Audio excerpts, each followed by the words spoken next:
Boa noite. A polícia prendeu um homem que aliciava dependentes químicos para roubar celulares em ônibus na zona sul da capital, em troca de dívidas de drogas.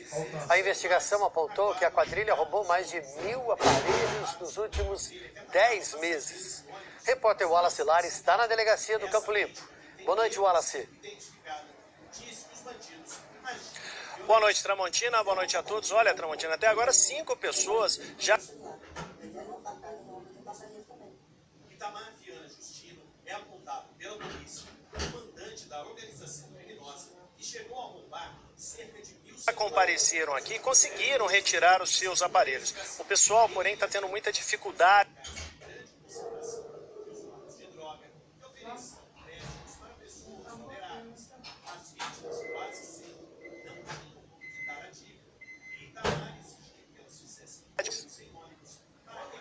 Na mesa da delegacia, cerca de 300 celulares aguardam a chegada dos donos. Eles foram roubados por uma quadrilha que atacava passageiros de ônibus na zona sul de São Paulo. Essa vítima, que tem medo de ser identificada, diz que os bandidos agiam com violência. Eles deram uma facada no cobrador, pegaram o relógio dele, pegaram o celular. E deram uma facada no ombro de um passageiro também. Itamar Viana Justino é apontante da organização criminosa que chegou a roubar cerca de 1.000 celulares nos últimos 10 meses. Segundo a investigação, ele ia até ocupações ou locais com grande concentração de usuários de droga e oferecia empréstimos para pessoas vulneráveis. As vítimas quase sempre não tinham como quitar a dívida. E Itamar exigia que elas fizessem roubos em ônibus para recolher o maior número possível de dinheiro e celulares.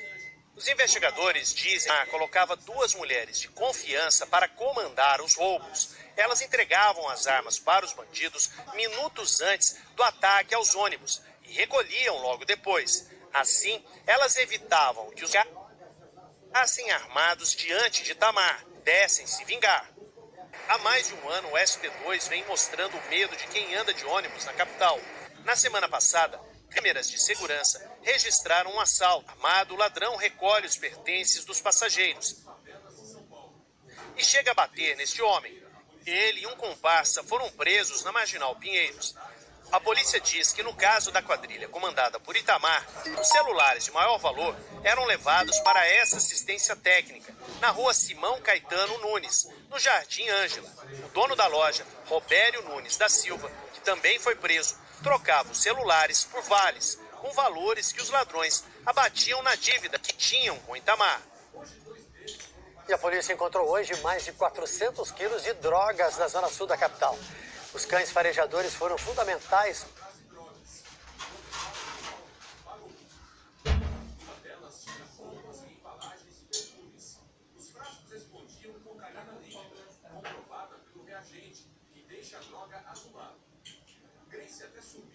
Para a descoberta do esconderijo. Repórter César Galvão mostra pra gente que os cães da polícia e da Receita Federal conseguem detectar qualquer quantidade de droga numa remessa.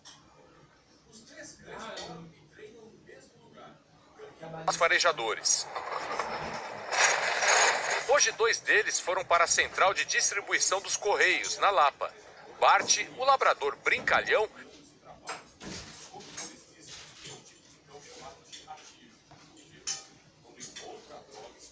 percorreu caixas e caixas atrás de drogas e, quando farejou algo, parou. Numa delas tinha roupas e embalagens de perfumes. Os frascos escondiam cocaína líquida, comprovada pelo reagente, que deixa a droga azulada. Grace até subiu no compartimento quando sentiu o cheiro. Tinha comprimidos de êxtase. A assertividade dos cães é muito alta. Eles conseguem detectar qualquer quantidade de droga numa remessa. Os 3 moram e treinam no mesmo lugar. O cão da Receita, eles agem de formas diferentes. Olha, a Grace é uma cadela faredora cliente. Tem 9 anos de trabalho. Os condutores dizem que é um tipo de cão chamado de ativo. Por quê? Quando encontra a droga escondida, ela arranha e bate no local para mostrar que ali tem algo errado escondido. O Bart é um tipo de cão diferente. Ele é chamado de passivo. Por quê? Quando ele encontra a droga, que está aqui, ó, Dentro dessa caixinha, ele não arranha, não bate no local.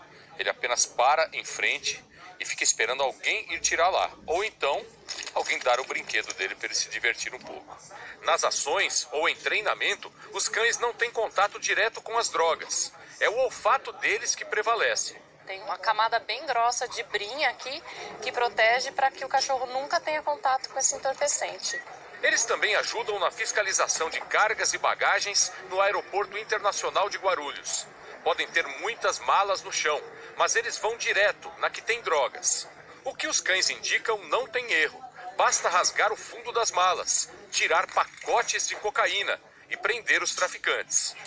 Esse ano, até o fim de março, os cães ajudaram a apreender 112 quilos de cocaína. Tem outro time de cães no Porto de Santos. Esses atuam numa área ainda maior. Eles cheiram cargas e conseguem farejar drogas mesmo dentro de contêineres de aço. No ano passado, eles ajudaram a apreender 23 toneladas de cocaína. Esse ano foram mais 5,5 toneladas da droga. Uma operação da Polícia Civil de São Paulo e do Rio de Janeiro prendeu uma quadrilha acusada de usar uma OS, organização social, para desviar recursos da saúde no interior e também aqui na Grande São Paulo, na região metropolitana. A repórter Michele Barros está no Departamento de Capturas da Polícia Civil e ela traz informações sobre essa história. Boa noite, Michele.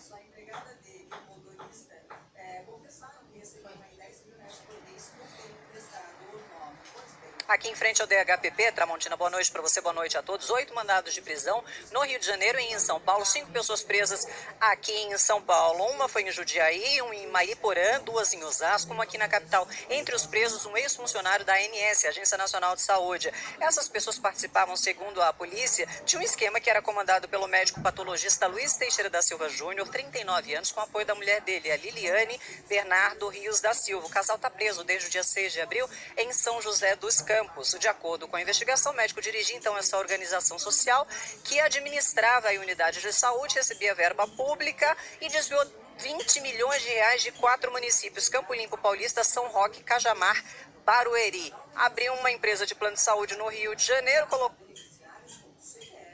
em nome de Laranjas. A empregada dele e o motorista confessaram que recebiam aí 10 mil reais por mês por terem emprestado o nome. Pois bem, é prisão temporária. A das 5 pessoas presas hoje, o casal tem prisão preventiva por outros crimes. Em outra operação, a Polícia Federal prendeu uma quadrilha que fraudava o seguro-desemprego. Os chefes já tinham sido presos, mas os saques continuavam acontecendo. A polícia cumpriu 21 mandados de prisão e 12 de busca e apreensão na capital, em Mauá, no interior e em outros 2 estados. 10 pessoas foram presas e 11 estão foragidas. Todos os presos são acusados de fazer parte da quadrilha que fraudava o seguro-desemprego. Foram encontrados mais de 1.600 documentos falsos e 20 mil reais em dinheiro. Os investigadores identificaram 408 empresas fantasmas da organização criminosa.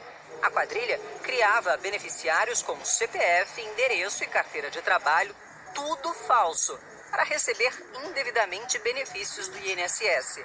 Os saques eram feitos em até 5 parcelas de R$ 1.800. Em relação ao prejuízo causado, foi estimado em um valor superior a 20 milhões de reais. Em razão da operação ainda, evitou-se que fosse causado um prejuízo adicional de 10 milhões de reais em benefícios que estavam sendo solicitados, que estavam pendentes de recebimento.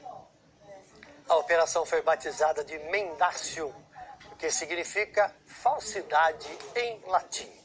A Maria Júlia Coutinho e eu acabamos de aprender e Mendacium significa falsidade, mas o assunto agora é previsão do tempo. Vem chuva, Maju, boa noite. Vem sim, boa noite, Tramontina, boa noite a todos. Sabe que o tempo às vezes é Mendacium, né?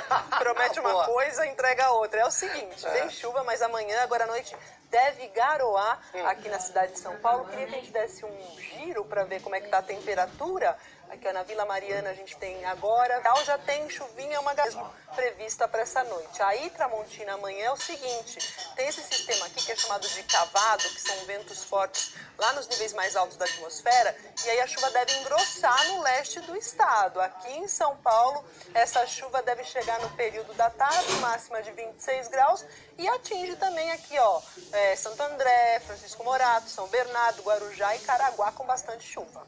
Muito bem. que mais você pode informar pra gente? Envia seu número pro SMS da Defesa Civil, 40199, o CEP, para receber alerta aí de temporais. E os próximos dias? Próximos dias, vamos lá, ó. Quarta, 8 milímetros só de chuva, quinta tempo firme, sexta também, sábado também, domingo de Páscoa pode voltar a chover. A gente vai atualizando. Até amanhã. Até amanhã. Tchau, tchau. Um grave acidente deixou 21 feridos hoje cedo na rodovia Regis Bittencourt, ali na região de São Lourenço da Serra. O acidente foi na pista sentido o ônibus trabalhadores da cidade de Juquitiba para Itapecerica da Serra, quando foi atingido pelo caminhão. O motorista perdeu o controle e acabou caindo numa ribanceira. Ele ficou preso às ferragens e depois foi levado ao Hospital Geral de Itapecerica. As outras vítimas tiveram ferimentos leves. Segundo a Secretaria Estadual da Saúde, o estado do motorista do ônibus, Israel Pires Moraes, é estável. Parte da marquise externa do distrito policial do bairro do Lajeado, que fica na zona leste aqui da capital, despencou em cima de duas viaturas. O acidente foi ali por volta das 3 horas da tarde. Os carros estavam estacionados e ninguém se feriu. Uma das viaturas era descaracterizada. A delegacia está funcionando normalmente e já foi solicitada a perícia no local. A Defesa Civil também foi acionada.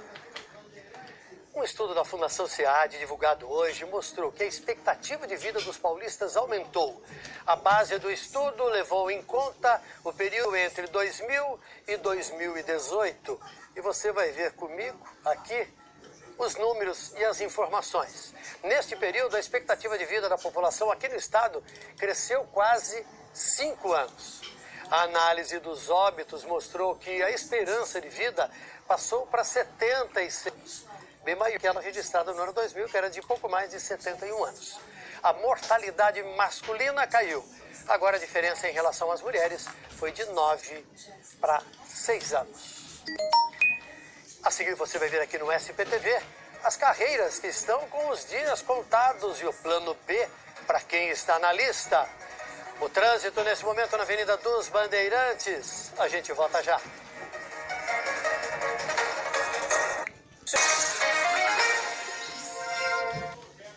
A Justiça determinou, o bloqueio imediato dos bens do ex-governador Geraldo Alckmin e de mais 6 réus numa ação de enriquecimento ilícito movida pelo Ministério Público de São Paulo. Cabe recurso. Repórter Renato Biasi tem detalhes da decisão do juiz Alberto Alonso Munhoz, da 13ª Vara de Fazenda Pública. Boa noite, Renato. Olá, Tramontina, boa noite a todos. Olha, a decisão determina a indisponibilidade dos bens, incluindo aí todos os veículos registrados, licenciados em nome dos réus, além do bloqueio das contas correntes desses réus, no valor que atinge aí um total de 39,7 milhões de reais. Além do ex-governador Geraldo Alckmin, respondem a esse processo na esfera civil por improbidade administrativa outras 5 pessoas e a construtora Norberto Odebrecht. Segundo o Ministério Público, em 2014, a Odebrecht acabou doando em dinheiro à campanha de reeleição do então governador Geraldo Alckmin valores não declarados à Justiça Eleitoral. Ainda de acordo com o Ministério Público, ela tinha a finalidade de se beneficiar em licitações de obras públicas e de parcerias público-privadas. Os réus podem recorrer da decisão. Tramontina. Obrigado, Renato. A defesa do ex-governador Geraldo Alckmin disse que a decisão é fundada em grave erro, porque não há, nem poderia haver, qualquer vinculação entre as doações eleitorais alegadamente efetuadas e atos ou contratos administrativos cumpridos nas gestões do ex-governador. Informou ainda que o patrimônio de Alckmin é comprovadamente modesto e que vai recorrer da decisão que considera indevida e injusta pela total ausência de provas. A Odebrecht diz que tem colaborado de forma eficaz com as autoridades em busca do pleno esclarecimento dos fatos e que já usa as mais recomendadas normas de conformidade em seus processos internos e segue comprometida com a atuação ética, íntegra e transparente. Uma operação da Prefeitura na região da Avenida Paulista interditou 13 das 53 lojas do shopping que vendia produtos falsificados. Foi depois da denúncia de escritórios que representam grandes marcas. Agentes da Guarda Civil Metropolitana e da Subprefeitura fiscalizaram 53 lojas do Veneza, na Avenida Paulista.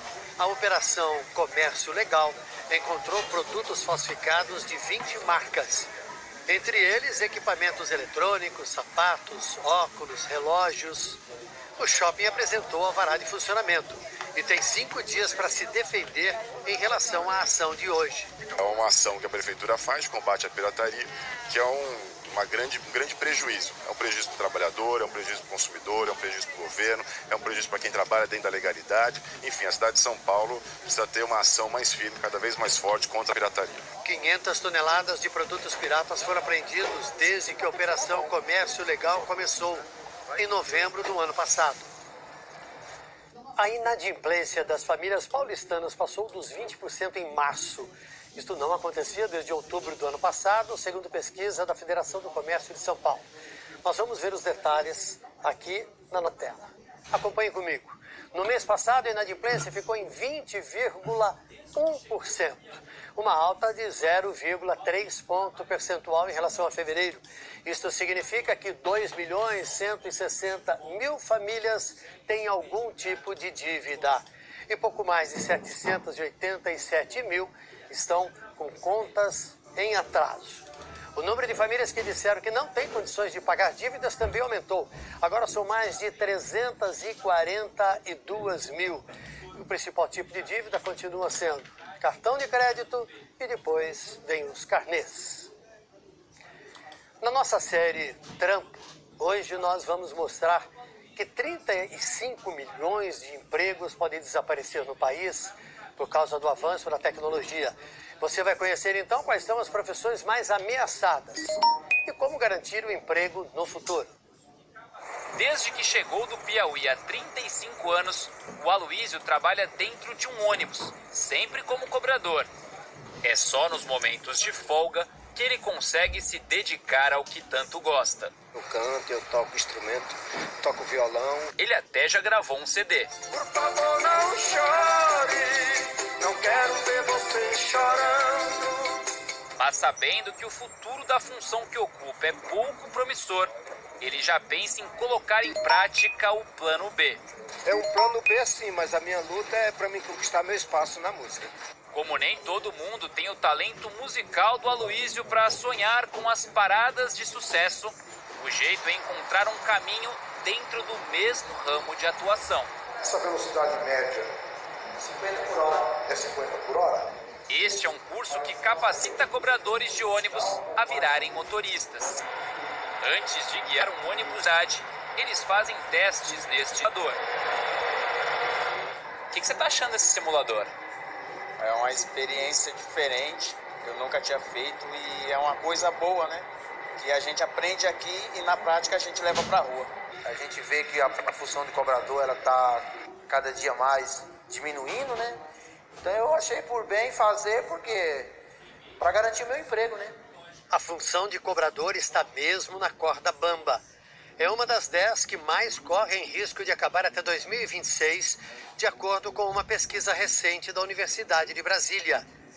Entre mais de 2.600 ocupações profissionais analisadas, a de cobrador é a terceira mais ameaçada. Esses tipos de ocupações, como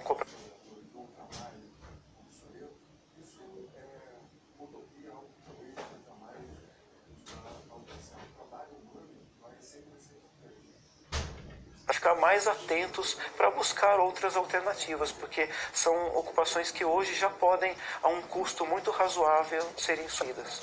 Mas calma, em meio à revolução tecnológica, ainda são os homens que dominam os robôs.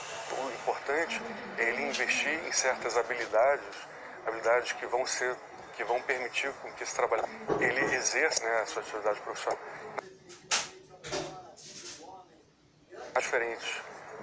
Nos mais diferentes setores, ocupações e empresas. Por mais que se imagine nesse mundo em que, né, as máquinas, os robôs vão deixar os trabalhadores ou o trabalho obsoleto, isso é uma utopia, algo que talvez jamais a gente vá alcançar. O trabalho humano vai sempre ser importante. Este curso que você viu na reportagem é oferecido pelo SEST-Senat, que é o Serviço Nacional do Transporte. Na nossa página, você encontra o caminho para se inscrever nesse e em outros. Vamos ver a participação pública nas redes sociais. Vários internautas, televisores falando desse absurdo de recrutar usuários de drogas para assaltar as pessoas, mas muita gente falando dos cachorros, né? O cão definitivamente é o melhor amigo do homem. Grande ajuda desses cães heróis da Polícia Militar de São Paulo, diz o Alê Rocha. O Marco Aurélio Dionísio lembra, esses cães são incríveis. E olha o que a Lorena Amorim escreveu pra gente. Impressionante a precisão dos cães farejadores. Merecem todo o reconhecimento. Concordo. Assim termina o nosso SPTV.